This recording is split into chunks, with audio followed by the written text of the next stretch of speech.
Shit guys, ayan. Nagagawa tayo ng ano guys, pull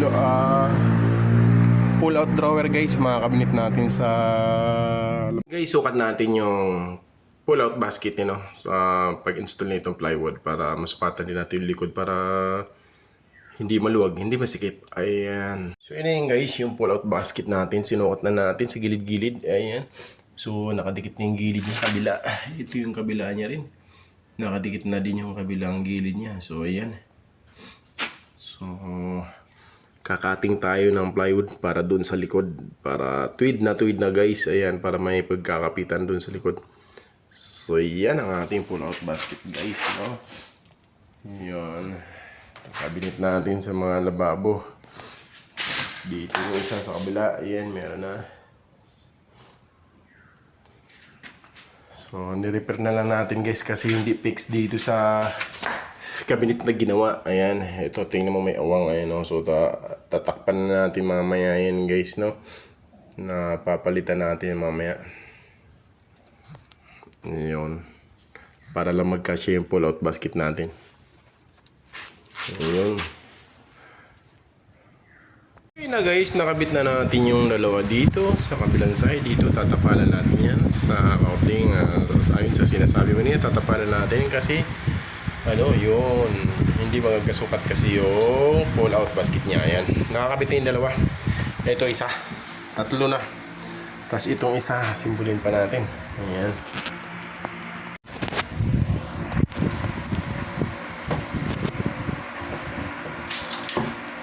Simbol.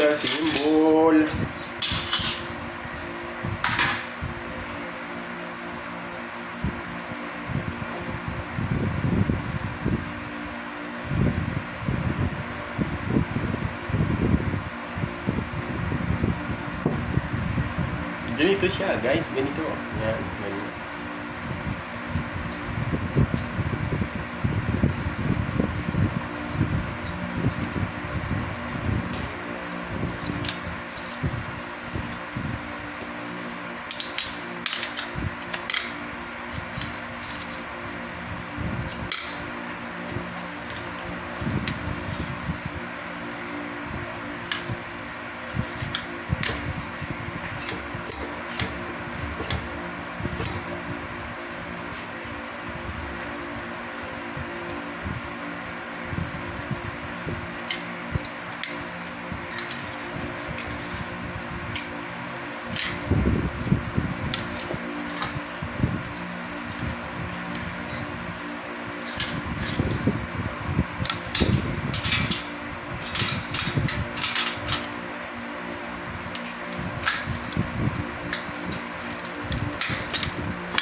Lewis.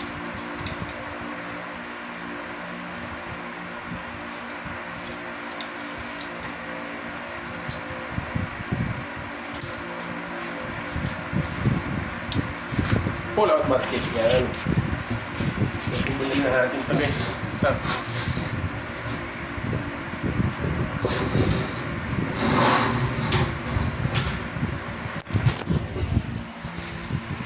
yun guys, patong muna.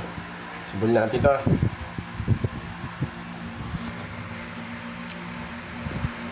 So yun na guys, nakabit na natin yung yung pull out cabinet. Ayan, nakabit na natin yan. Ayan. So yun, dapat yan guys. May malaking dalawa tsaka dalawang maliit. So ito, ayusin pa natin to.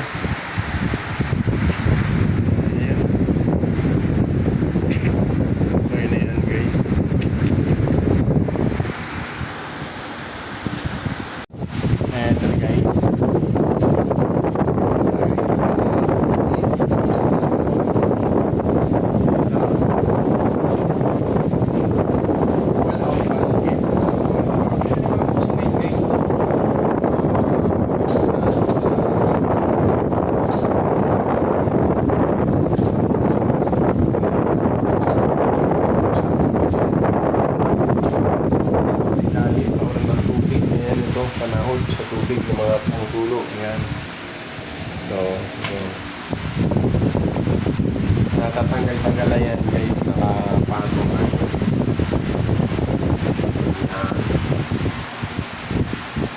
Ayan, wait ka natin guys.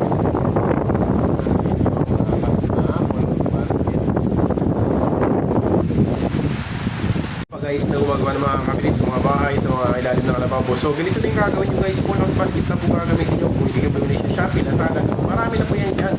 So, mabilis lang po siya ikabit guys. Dali lang niyang ikabit. So, kahit sino, kayang-kaya magkabit. No? May experience wala, kayang ikabit. No? So, madali lang siya. Ayan, kasi maganda siya, malinis. Gano'n, no? Tsaka madali lang siyang gamitin. Hindi ka mahirapan kasi hilahin mo lang siya palabas. O, kung kumuha ka gano'n, mabilis lang. Madali lang. Ayan. So, yan guys, para sa mga hindi pa nakagawa ng mga ganito guys, yan, gumawa na kayo ng ganito para gumanda naman yung mga cabinet niyo sa ilalim ng alabaw. Yun, para organize. Yun, no? Yan, sa mga hindi pa nakasubscribe sa channel natin guys, ayan, subscribe na po kayo guys. Ayan, ang Susi TV. Ayan, Susi TV mo vlog. Ayan, so, yan, no? So, hanggang dito na lang guys. So, ayan, so, dito na kami Thursday po sa mga lahat ng tatay natin dyan. Yun o. So, yeah. Huwag kalimutan guys to subscribe, follow, ayan, ang ating Facebook page, ayan. Anto sa ICTV Moto Vlog, ayan. Sa ating YouTube channel naman, so Anto sa ICTV.